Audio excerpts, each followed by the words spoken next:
Good evening, friends. Today I want to talk about two different books.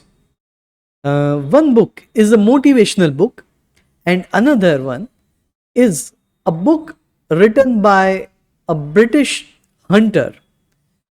His name is Hugh Allen. This Hugh Allen, he was a British soldier. After retiring from British Army, he settled down on a huge estate in central part of India where he wanted to grow crops and work as a farmer. But unfortunately, he had to take up arms. He had to become a hunter because the crops that he very painstakingly cultivated that were endangered by the wild animals around that farm. This is the area which is surrounded by jungles. So there were many wild animals that were not just dangerous to the farm, but the cattle that he was rearing. These cattle, they were threatened by these wild animals. So first we will talk about a motivational book by Gaur Gopal Das. The title of the book is Life's Amazing Secrets. I haven't read that book yet. I have read only one chapter. That chapter is about worrying. The title of the chapter is Why Worry? There is a beautiful quote at the beginning of that chapter. The meaning of that quote is like this, that worrying about something, it will take away the joy that you can have now, and it will not do anything to make that situation less painful. If you keep worrying about it, you will not have any benefit in future if you keep worrying about that thing. And on the other hand, you are losing the joy that you can have, that uh, present moment can give you now, right? So this is about the chapter. He starts with a very motivational thing about WhatsApp. Of course, WhatsApp is a social media app and it is not a motivational application, but the story of WhatsApp, how someone invented this application when he himself was rejected by two social media giants. So, this is the story of the founder of WhatsApp, who was a who was an IT professional, and he applied for a job first in Facebook. In Facebook, he got a reply that you are not selected. So he posts on Twitter that got rejected from Facebook and looking forward to some another company. Again, he applies for a post in Twitter. Again, he gets the same reply, he was rejected, and the same platform where he was rejected, he makes a post there on his Twitter account that got rejected from Twitter, met many interesting people there, and could have worked with them on a nice project. So, this was it. He was rejected one by one, first from Facebook and then from Twitter. And after that, he founded a company and he made this app. He developed this app called WhatsApp, and soon it was so popular. Its growth was exponential. It grew very rapidly. There were lots of users of WhatsApp around the world. So, Facebook itself had to buy it for some 15 or 16 billion dollars. So, this is the story. that sometimes being rejected, being in a situation where something doesn't happen according the way you want, uh, in that case you should not be worried. You should remember the story of WhatsApp. If that person had worried about being rejected first from Facebook and then Twitter, he wouldn't have founded a company that would eventually develop this revolutionary app called WhatsApp. So this is the story he talks about, and then he talks about his own experience about worrying. Of course, he is a monk. He wakes up very early in the morning. He does meditation, but they also have their moments when they can't think about anything else except the thing that is worrying them. It was something like he was delivering a lecture in front of some university students. At that time, he was just telling a joke. In the flow of that conversation, he was just telling a joke to make his point clear to the students. The joke was like this: he asked the students that if you work as a primary school teacher, how much do you save after your service of around 10 to 15 years? From the audience, someone said 50,000 rupees. Some other guy said 5 lakh rupees. Then he again asked a question. He said that if you retire as an IT professional, you most probably have saved up by the time you retire around 1 crore rupees. So audience were amazed. And then he asked, then imagine if you retire as a monk or as a spiritual leader, then how much do you earn? How much do you have at the end of that period? And then he himself answered the question that there are some monks, some spiritual leaders in India who have worn the saffron robe, saffron color clothes, and when they retire at the end of their careers, they have hundreds of thousands of dollars with them. And he gave some examples, but without taking any names. But this particular clip, so he, and then he said that, dear friends, choose your career wisely.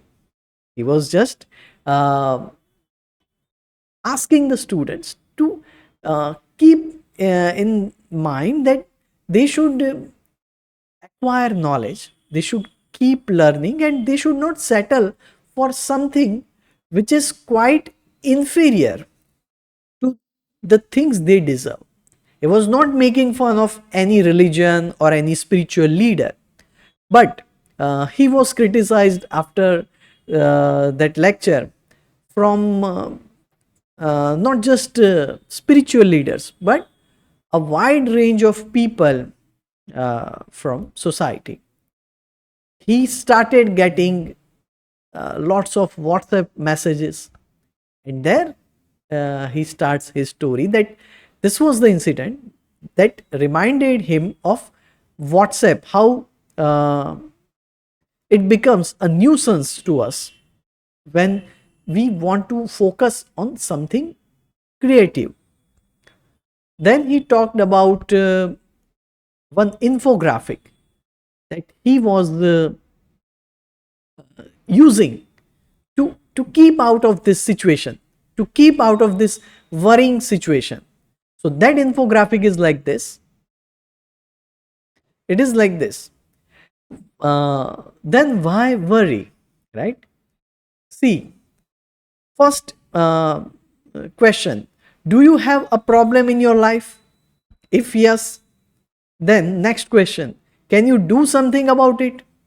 If yes, then if you can do, then why you should worry? Do something about it. Do you have a problem in your life? Yes.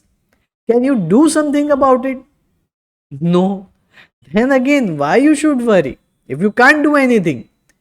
If you see that the weather outside is very cold, or it is raining for 2 hours or 3 hours, and you can't go outside, and you have to reach somewhere immediately, but situation is not under your control, then why should you be worried? And again, do you have a problem in your life? If the answer is no, then again, why you should be worried? So this is it.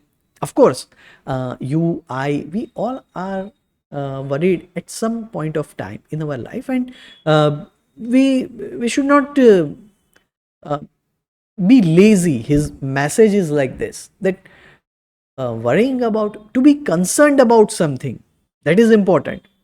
You should not be lazy, you should not give up, you should keep trying, you should put your efforts to make something possible, to change your circumstances. That is the thing that you can do. But when things are not in your control, you cannot change them, and you should not be worried. So he gives his own example, that when he was caught in this controversy about this statement that um offended a particular group of society or some people of the society, he was worried that what would be the consequences, whether he would be banned from giving lectures, or people would get very angry and they would boycott him on YouTube or on Instagram. But then he thought that it was not his fault, and so he focused instead on mm, making his message clearer to everyone, and he started writing this book uh, that he wrote in an answer to the controversy it created. And after that, he went on a tour of inspirational lectures around the world, and this way he was gaining millions of followers. This was like he expected. He was worried that there would be some dire consequences. He would be in a difficult situation. But the thing that happened, it was completely opposite. He got many more followers, and today he is very popular. Today, no one thinks about that controversy.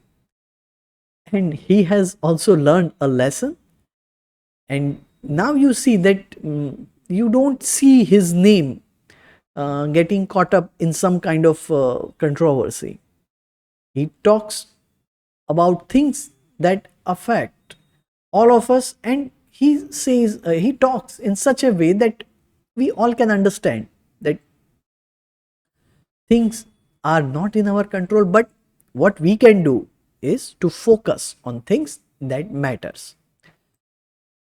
Apart from that, there is another book, as I talked about, that is a book named The Lonely Tiger by Hugh Allen.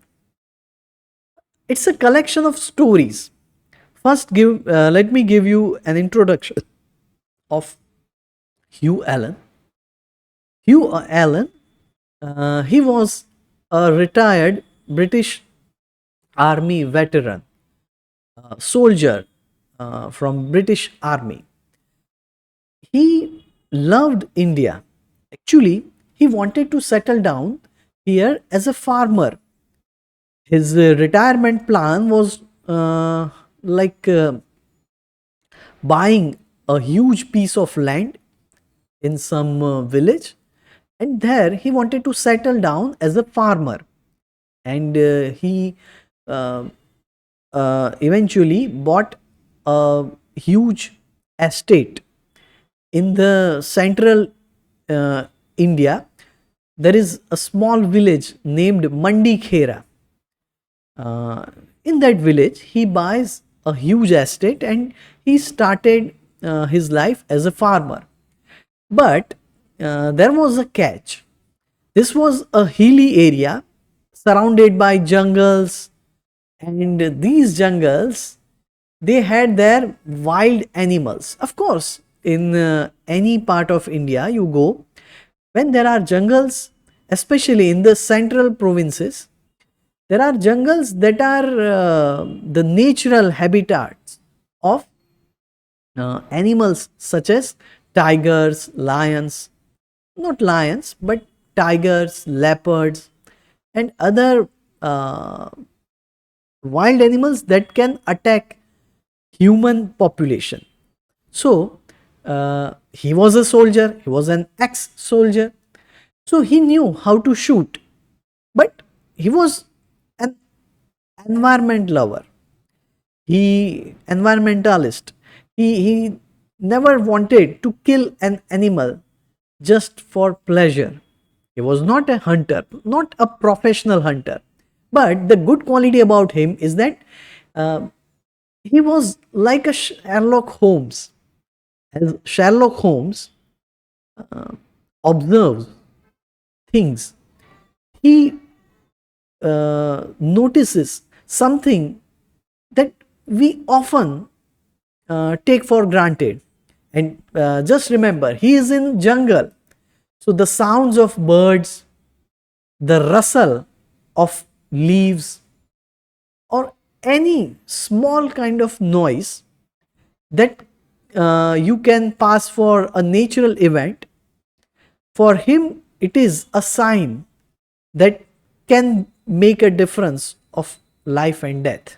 So this hunter, this Hugh Allen, he has a whole range of experiences regarding this wild animals, leopards or a tiger. So these are the stories, the hunting stories. The thing is that not every time he had to kill an animal. Sometimes uh, he would just make some observations and he would write it down as a story. But another time, there are stories of adventure, stories that can uh, say a lot about the experience as a hunter. So one story is, the title is Eight Anna a Tale. Eight Anna. Anna means currency. It's like uh, the smaller denomination. Like you have dollar and then you have cent, or you have pound and then you have uh, pence or shilling.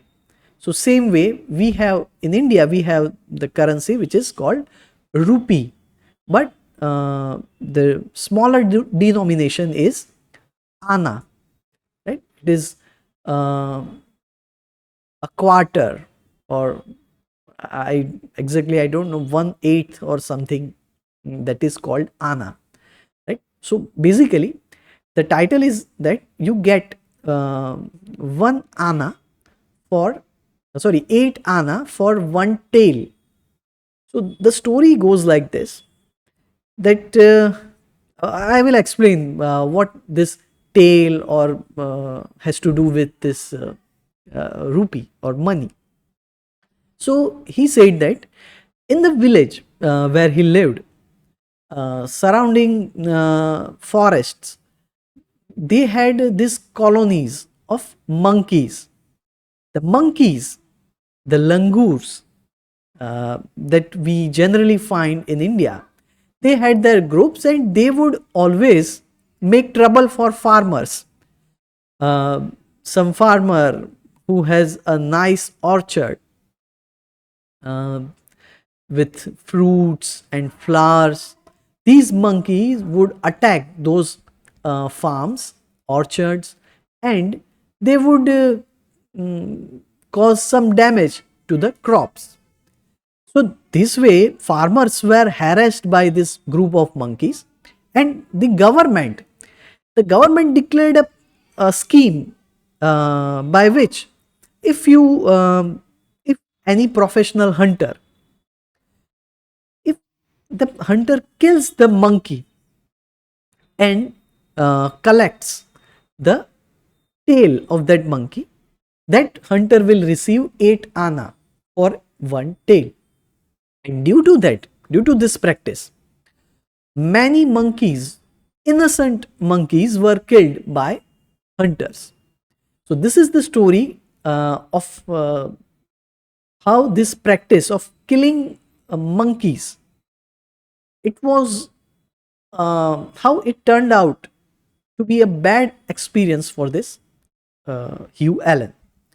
One day, his observation was like this, that of course he had a farm and he was harassed by these monkeys. But for this, he had a brilliant solution. In any Indian village, not just during that time, but today also, you find some young brats who would just shot some stones at these monkeys with catapults. They would use these catapults to shoot the monkeys, shoot with the stones. They won't kill the monkeys, but they like the fun of throwing stones at monkeys using the catapult. So he would hire some little guys who would do the work for him. He would give them a toffee or chocolate or some sweet just to keep the monkeys away from his farm. And he also remembers that when you hold the catapult in your hand, you feel nostalgic about your own childhood, where he was shooting these monkeys with stones. So this was his idea, and that idea was it was like a win-win situation. He could keep the monkeys away from his farm. At the same time, monkeys, they were very helpful to him on his hunting expeditions. How? Because monkeys, they would sit at the top of a tree. From that position, they could have a 360-degree view of the surrounding area, and that area would be a huge one. A very large area can be observed by a monkey or any animal who is sitting at the top of a tree.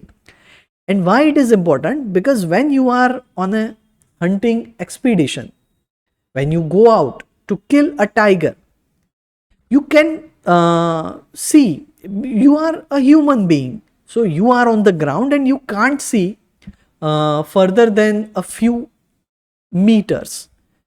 But and if there are some trees that can block your vision, you cannot detect the presence of a tiger, but a tiger can smell your scent, and that is very dangerous for you. But if on a nearby tree there is a monkey sitting at the top, he would definitely scream, he would make signals, he would not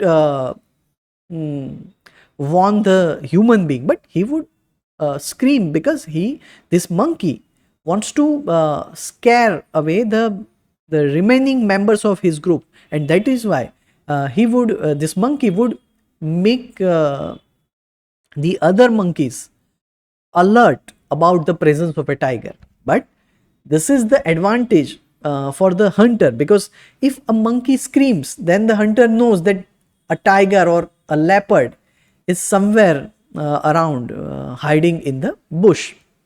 So this is the way a monkey can be very helpful to a hunter. So Hugh Allen thinks that if you kill all the monkeys, then it is very dangerous for a hunter to go out on an expedition. And he was a very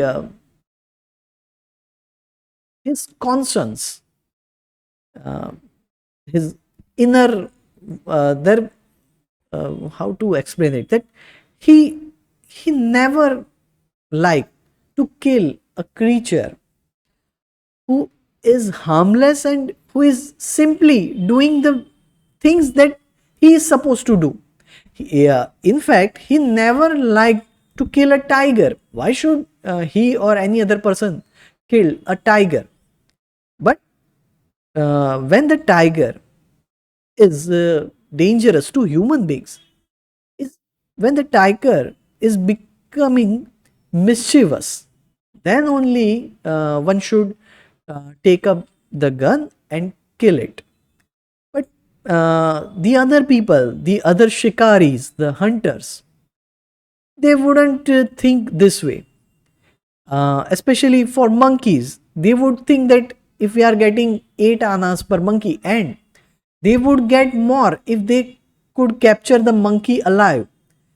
These monkeys were used in laboratories for experiment purposes, so that could fetch them more money, and that is why these shikaris, they would try to capture a monkey alive.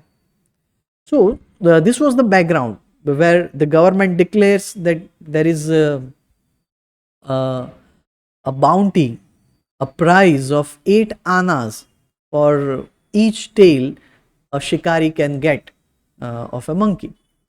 And that is why when on his morning walk, he uh, his routine was like he would go out on a walk with his cocker spaniel, with his dog.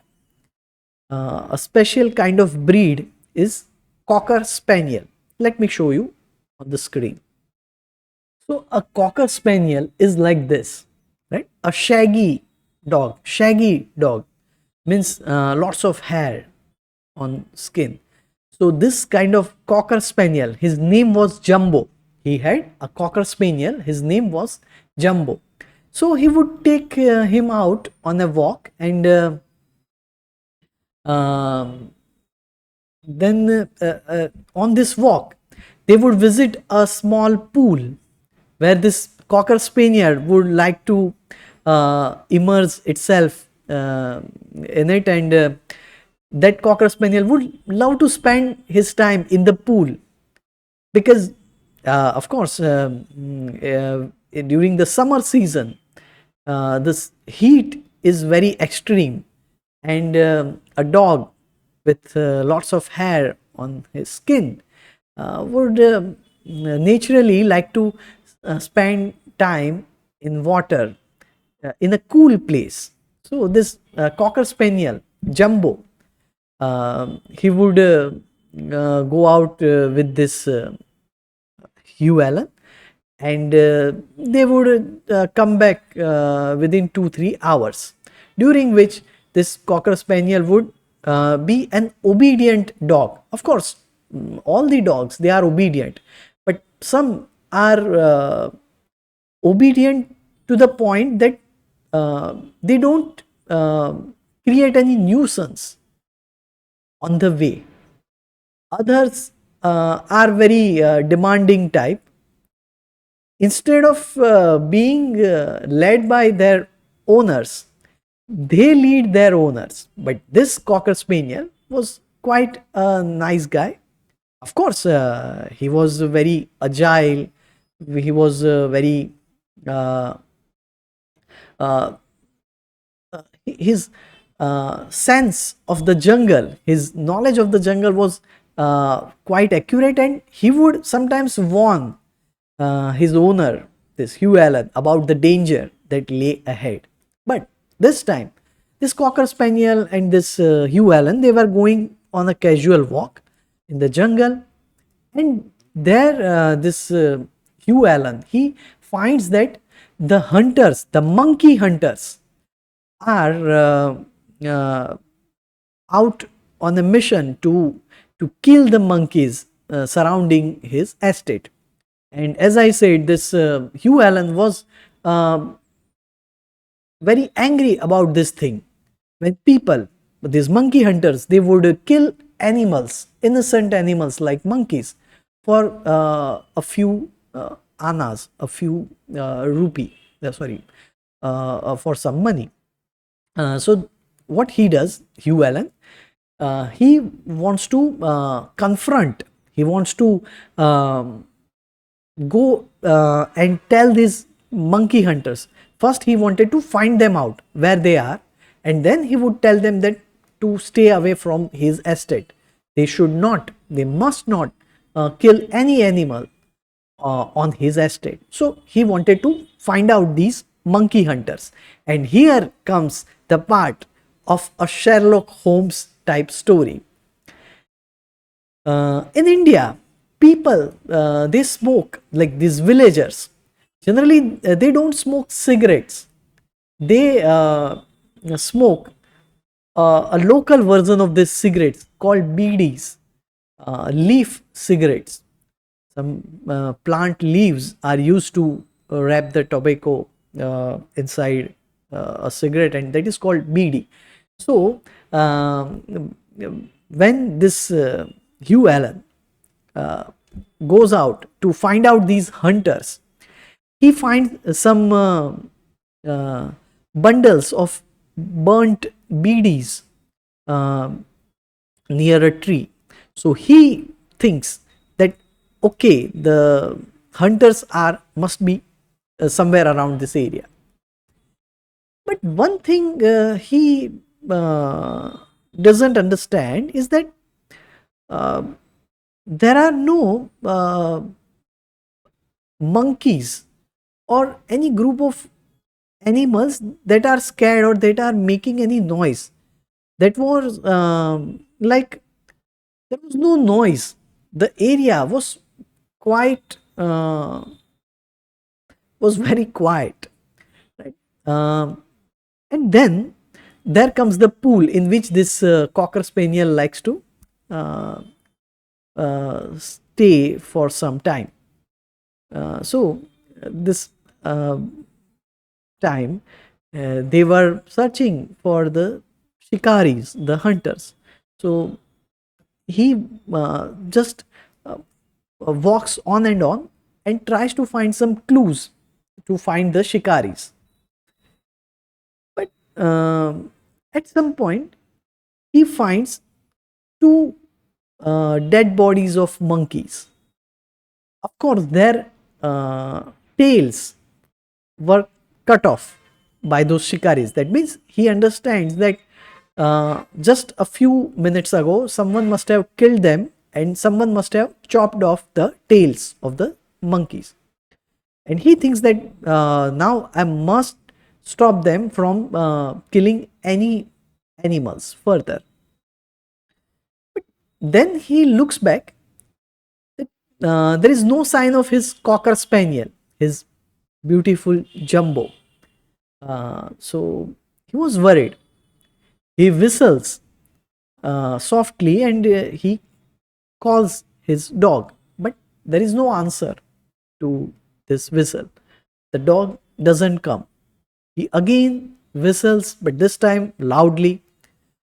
No answer for some time, and then he was worried. And then he thinks that there must be some reason that this dog, who is very obedient, is not uh, answering my calls. And then he comes back to that pool, and there he sees another clue about what must have happened to this cocker spaniel. He sees on some stones some blood stains, and then he realizes that this must be a leopard. A leopard must have taken away his dog, and he was anxious about the safety of his dog. He follows these signs, these clues, just like Sherlock Holmes. He looks at the pug marks on the sand near the bank. Uh, then he reaches a spot where there were some dense uh, bushes uh, through which he could not see further. But there was an unusual kind of silence in that area. He was thinking that if there is a leopard hiding behind that bush, any animal, and then what he sees a monkey sitting at the top of a tree. But that monkey was very silent. That monkey was not making any noise. So, as I said earlier, that he would take help of these monkeys. He would make sure that if these monkeys they are making any noise, that means some dangerous animal is around. But this monkey was very quiet, and so he thinks that there is no danger. But there he makes a mistake. He goes further, and a few yards away, he sees a leopard who was eating away his uh, dog Jumbo. And within a moment, he grabs his rifle and he shoots at the leopard. First time he misses the aim, and the leopard is enraged. The leopard is very angry with this hunter. The leopard then comes toward it, charges. The leopard charges towards the hunter. But this hunter, this guy, Hugh Allen, he's a very experienced soldier. He loads his rifle again. This was the time when there were no automatic rifles. He loads the gun again and he again takes the aim and this time shoots the animal dead. So, this is the thing that surprises him. He was a very expert kind of hunter, so there was no problem about shooting a leopard. But he was surprised why this monkey sitting at the top of a tree was not making any noise. And after a few moments, the monkey who was at the top of a tree, that monkey started making noises. And the monkey was trying to hold that branch, but he loses his grip and he falls down on the ground. And then the uh, reality uh, is understood by the hunter. Then the hunter, this Hugh Allen, realizes that this monkey, he had been shot by some hunter, and therefore the monkey was blind. His eyes, this monkey's eyes were pierced by bullets, and his body was also having some bullet holes. But somehow the monkey was alive. The monkey, when he was shot by the hunter, the monkey was at the top of a branch, but monkey was shot in the eyes. So the monkey was completely blind. He couldn't see the leopard, and therefore the monkey was not making any noise when the leopard was around. But when the shooting happened, when the leopard is shot by Hugh Allen, the monkey hears the voice of that gunshot, and then the monkey becomes panic, and due to that reason it starts screaming, and during that process he loses its grip and falls down on the ground. So this story this gives the message that When one animal, for example, the monkeys, when they are killed, it disturbs the food chain, it disturbs the natural order of things in a jungle. When monkeys are alive, they make other animals alert about the presence of an animal like a leopard or a lion or a tiger. But when a hunter kills these innocent creatures just for some money, then the balance is disturbed. Now there are, when a monkey is killed, there is no one to make other animals alert about the presence of a leopard, and due to that reason, these leopards, they uh, kill other animals, and not just animals, but they also kill humans. And just because there were no monkeys to alert Hugh Allen about the presence of a leopard, his beloved Jumbo, his dog, he was killed by the leopard. So this was the story from this book, Lonely Tiger. There are other stories also.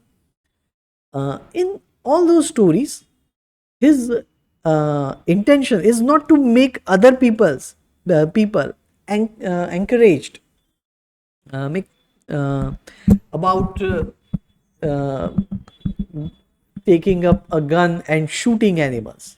He wants to say that there is a misconception about wild animals. These leopards, tigers, they live their own lives and they generally don't attack humans.